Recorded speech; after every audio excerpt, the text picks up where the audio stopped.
Hello students, I am Mili Yadav and welcome to my YouTube channel Knowledge Etude Maths। Guys please मेरे channel को subscribe कीजिए और bell icon को press कीजिए जिससे आपको टाइम टू टाइम नोटिफिकेशन मिल सके। हम सॉल्व करने जा रहे हैं exercise 1.4 chapter 1 real numbers NCERT class 10th में क्वेश्चन नंबर 1। क्वेश्चन है without actually performing the long division, state whether the following rational numbers will have a terminating decimal expansion or non-terminating decimal expansion। And आपको यहाँ पे पूरे questions 10 questions दिए हुए हैं, इनको आपको सॉल्व करना है। यानी आपको यहाँ पर बिना किसी डिवीजन मेथड के, जैसे आप लोग लॉन्ग डिवीजन करते हैं ना, ये वाला जो होता है इस टाइप से, उसको बिना यूज़ किए हुए यहाँ पर आपको ये बस नंबर्स को ही देख के बताना है कि ये टर्मिनेटिंग डेसिमल एक्सपेंशन है या फिर non terminating repeating decimal expansion है।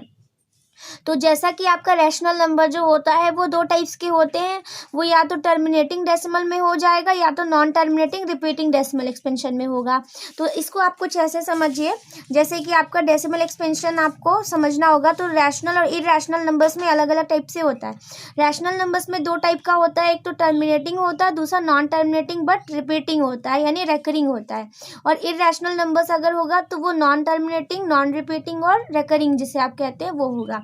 जैसे कि टर्मिनेटिंग का मतलब ये होता है जिसमें जब आप रैशनलाइज कर रहे हैं, ये P/Q का जो फॉर्मेट है ये आपका क्या हो जाए, बाद में एकदम से फिनिश हो जाए, पूरी तरह से टर्मिनेट हो जाए, डेसिमल्स जो है अब इसके आगे और सॉल्व ही ना हो। तो ये आपका जैसे 3.75 है, अब ये इसके आगे सॉल्व नहीं होगा क्योंकि ये यहाँ पर टर्मिनेट हो गया है। बट यहीं पर अगर हम नॉन टर्मिनेटिंग में देखेंगे तो इसमें कुछ चीज़ क्या होती है, बार बार रिपीट तो होती है, लेकिन ये जो डेसिमल है ये आपका टर्मिनेट नहीं होता। यानी आप डॉट करके लगाए हैं, इसका मतलब ये बढ़ते ही जाएगा। जैसे 10/3 है तो ये भी आपका क्या है, बढ़ते ही जाएगा। तो यहाँ पर क्या है, ये रिपीटिंग तो है बट टर्मिनेट नहीं है।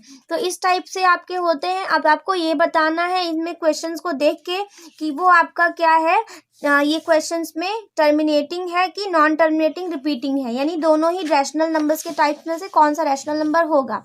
और आपको देखिए यहाँ पर जो Q होता है, यानी इसका जो डिनोमिनेटर होता है, इसी से डिसाइड होगा कि वो टर्मिनेटिंग है कि नॉन टर्मिनेटिंग है। तो यहाँ पर Q अगर हमारा कुछ इस टाइप से हो, अगर Q में 2 की पावर n हो या फिर 5 की पावर m हो या फिर दोनों ही हो, 2 की पावर n और 5 की पावर m दोनों ही हो, या फिर दोनों सेम टर्म्स हो, तो ये हमारा क्या होगा, एक टर्मिनेटिंग डेसिमल एक्सपेंशन होगा। जैसे फॉर एग्जांपल मान लीजिए डिवाइड बाई 2 है, या फिर डिवाइड बाई 5 है, या फिर डिवाइड बाई 2 की पावर 2 इंटू 5 की पावर 2 है, या फिर ऐसे डिवाइड में अगर कोई ऊपर नंबर है, मान लीजिए 7 है, डिवाइड में ऐसे लिखा हुआ है 2 की पावर 1 इंटू 5 की पावर 2, तब भी ये क्या हो जाएगा, आपका टर्मिनेटिंग होगा। और अगर 8 अपॉन में मान लीजिए ऐसे लिखा हुआ है, सपोज लिखा हुआ है 2 की पावर 3 और 5 की पावर 0, तब भी वो आपका टर्मिनेटिंग होगा। यानी कहीं ना कहीं बस आपके 2 और 5 हो या 2 और 5 दोनों हो तभी वो टर्मिनेटिंग होगा। लेकिन इनके अलावा अगर उनके साथ कुछ और भी अगर होगा तो वो टर्मिनेटिंग नहीं होगा, नॉन टर्मिनेटिंग और रिपीटिंग होगा। तो अब आपको यहीं पर बस इनके Q से समझाना है कि इनका जो होगा वो डेसिमल एक्सपेंशन टर्मिनेटिंग है कि नॉन टर्मिनेटिंग है, लेकिन डिवीजन नहीं करना है। तो हम लोग सबसे पहले पार्ट 1 को लेते हैं। जैसा कि पार्ट 1 है 13/3125। अब इस 3125 को देख करके तो हम नहीं बता सकते कि इसका जो Q है वो किस फॉर्मेट में है। तो पहले हम इसको लिख लेते हैं P/Q के फॉर्म में। यहाँ पर where Q is equal to 3125। तो यहाँ पर ये Q की वैल्यू है। अब इस Q की वैल्यू को हमें किस फॉर्म में लाना है, 2 की पावर n और इंटू 5 की पावर m के फॉर्म में लाना है। या फिर 2 की पावर n हो या सिर्फ 5 की पावर m हो तब भी चलेगा, लेकिन इनमें से कोई एक होना चाहिए। तो हम चेक करते हैं कि इसका ये जो फॉर्मेट है वो 3125 का किस टाइप से इसका फैक्टर हो रहा है। तो फैक्टराइज से ही आप यहाँ पर पता कर पाएंगे। तो सबसे पहले फैक्टर करेंगे तो यहाँ पे लास्ट में 5 है, यानी 5 से कट जो है डिवाइड होगा। तो यहाँ पे हो जाएगा 5 6 30 और 5 2 10 और 5 5 25, देन 5 1 5, देन कैरी 1, 5 2 10, 5 5 25, 5 2 10, 5 5 25, 5 5 25, 5 1 5। इसका मतलब है कि इसमें जो Q की वैल्यू है वो 5 की पावर 3 आ रहा है, 1 2 3 4 5, सॉरी 5 की पावर 5 आ रहा है। तो यानी यहाँ पर हम लिख सकते हैं इसको 13 अपॉन में 5 की पावर 5। तो हमने आपसे बताया था कि इनमें से कोई एक हो या फिर दोनों हो तब भी चलेगा। तो यहाँ पर जो Q है वो आपका क्या है, हेयर, इसको हम ऐसे लिखेंगे, here Q is in the form of 2 की पावर n इंटू 5 की power m, so it is terminating. तो ये आपका क्या है, टर्मिनेटिंग होगा, टर्मिनेटिंग डेसिमल होगा। तो इसका मतलब है कि इसको हम कैसे, इसमें 2 की पावर n क्यों है, क्योंकि देखिए 13 अपॉन इसको 1 इंटू 5 की पावर 5 लिख सकते हैं। और आपको पता है किसी की पावर अगर हम 0 लिख देंगे तो उसकी वैल्यू 1 ही होती है, तो हम इसको ऐसे भी लिख सकते हैं। तो 13 अपॉन 2 की पावर 0 इंटू 5 की पावर 5। तो ये तो क्वेश्चन 1 था जिसे डिटेल्स में हमें समझाना था, लेकिन आपको सारे क्वेश्चन में भी ऐसे ही समझा के करते हुए चलना है। तो चलिए बाकी क्वेश्चंस को भी सॉल्व कर लेते हैं। पार्ट सेकंड में आपका यहाँ पर देखेंगे P/Q में जो आपकी Q की वैल्यू है वो 8 है। तो हम सबसे पहले क्या करेंगे, इस 8 का फ्रैक्शन करेंगे, यानी इसका फैक्टर निकालेंगे। तो यहाँ पर 2, यह हो जाएगा आपका 4 से जाएगा, फिर 2 2 जा 4, फिर आपका यहाँ पे 2 आ जाएगा। इसका मतलब यहाँ पर जो है वो 17 अपॉन 2 की पावर 3 आ रहा है, ये 2 की पावर 3 आ रहा है। इसका मतलब इसे आप लिख सकते हैं 17 अपॉन 2 की पावर 3 इंटू 1, 17 अपॉन 2 की पावर 3 इंटू 5 की पावर 0। इसका मतलब ये हुआ, ये क्या है आपका, here Q is in the form of 2 की पावर n इंटू 5 की power m, so it is terminating. तो ये आपका क्या है, टर्मिनेटिंग होगा। तो इतना चीज़ आपको लिखना पड़ेगा, ये सॉल्व करने का एक्चुअल मेथड है, बिना इसके लिखे आपको मार्क्स नहीं मिलेंगे, ऐसे आपको इतना स्टेप लिखना ही पड़ेगा। तो यहाँ पर आप ऐसे लिखेंगे, टर्मिनेटिंग डेसिमल एक्सपेंशन है। फिर अब हम इसका सेकेंड वाला पार्ट, थर्ड वाला पार्ट देखते हैं। थर्ड वाला पार्ट है 64 अपॉन में 455। अब आप देख सकते हैं यहाँ पर आपको, तो ये सेकेंड वाले पार्ट में भी 2 की पावर n और 5 की पावर m था। अब थर्ड वाले में भी अगर हम P/Q से कंपैरिजन करेंगे तो Q की वैल्यू यहाँ पर 455 है। तो 455 को भी हम यहाँ पे क्या करेंगे, इसका फैक्टर निकालेंगे। जब फैक्टर निकालेंगे 455 का, तो यहाँ पर हो जाएगा हमारा, ये जाएगा 5 से, यानी 5 1 जा 5, 5 3 जा 15 एंड यहाँ 5 1 जा 5, सॉरी 5 9 जा 45, 5 1 जा 5।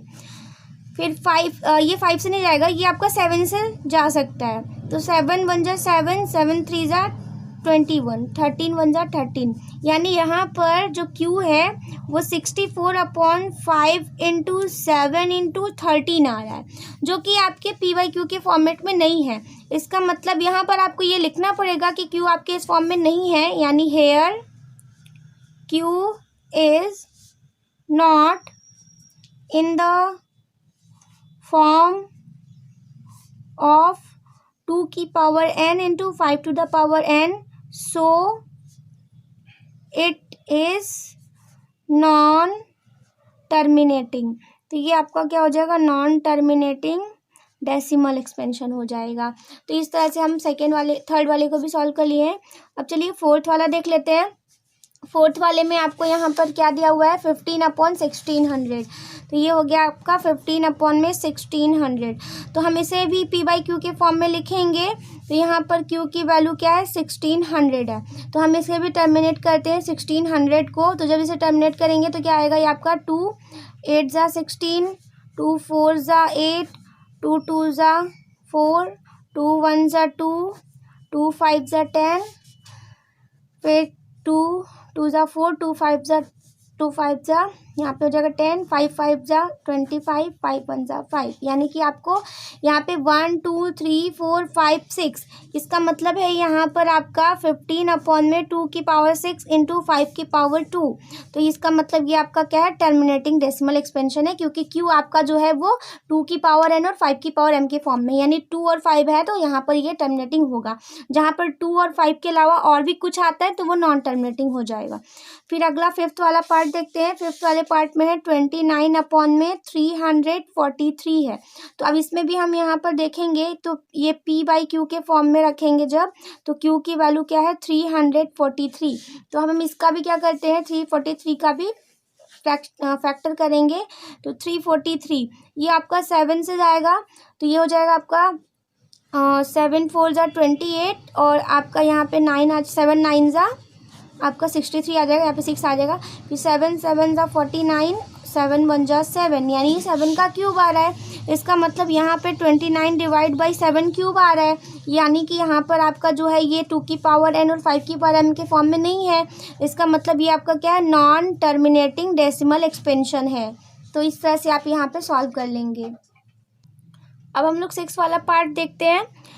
पार्ट 6 में है 23/2⁵ 5 की पावर 2। यहाँ पर p/q से अगर हम कंपैरिजन करेंगे तो q है आपकी 2⁵ और 5 की पावर 2, यानी क्या है, here q is in the form of 2 to the power n into 5 to the power n, so it is terminating decimal.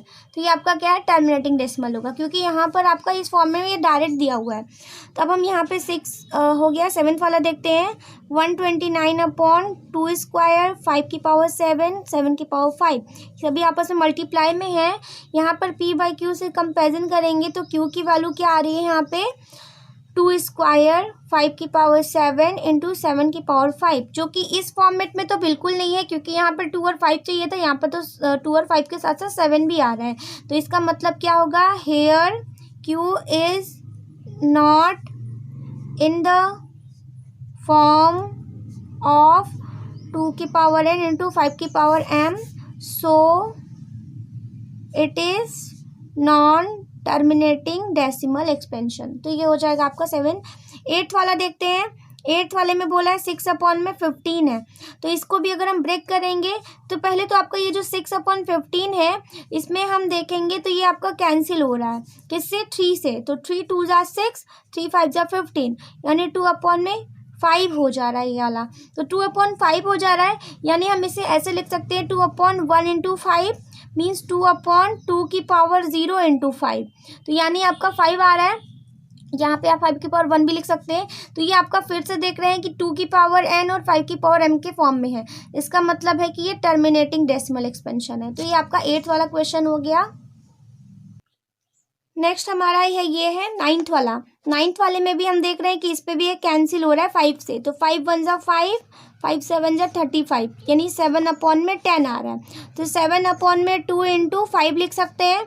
तो ये फिर से हमारा 2 की पावर n और 5 की पावर n में है। यहाँ पर क्यों है आपका क्या, 2 की पावर n इंटू 5 की पावर m। तो यहाँ पर भी आपका इसी फॉर्मेट में, इसका मतलब ये भी टर्मिनेटिंग डेसिमल एक्सपेंशन हो जाएगा। अब यहाँ पर अगला है आपका 10th वाले में दिया है 77 डिवाइड बाई 210। तो यहाँ पर हम देख रहे हैं कि ये भी 7 से कैंसिल होगा। तो यहाँ पे हो जाएगा आपका 7 1 ज़ा 7, 7 1 ज़ा 7, 7 3 ज़ा 21 और ये आ गए 0, 11/30। तो इसे हम अगर ब्रेक करेंगे 6/30 जो है वो आपका कितना होता है 6 इंटू 5, लेकिन यहाँ पे 5 तो आ रहा है बट यहाँ 6 आ रहा है। तो इसे हम अगर ब्रेक करेंगे तो 2 इंटू 5 इंटू 3, यहाँ पे 2 इंटू 3 क्या होता है 6 हो जाएगा। तो ये आपका इतना हिस्सा तो टर्मिनेटिंग वाला है, लेकिन ये 3 भी इंक्लूड होने की वजह से ये नॉन टर्मिनेटिंग हो जाएगा। तो हम इसे लिखेंगे नॉन टर्मिनेटिंग डेसिमल एक्सपेंशन, क्योंकि यहाँ पर q जो है वो फिर से 2 की पावर n और 5 की पावर m के फॉर्म में नहीं है। तो ये था आपका क्वेश्चन नंबर 1, जो आपको बहुत ही इजी तरीके से हमने समझाया है। वीडियो को प्लीज़ लाइक शेयर करना मत भूलिए। Thank you so much for watching.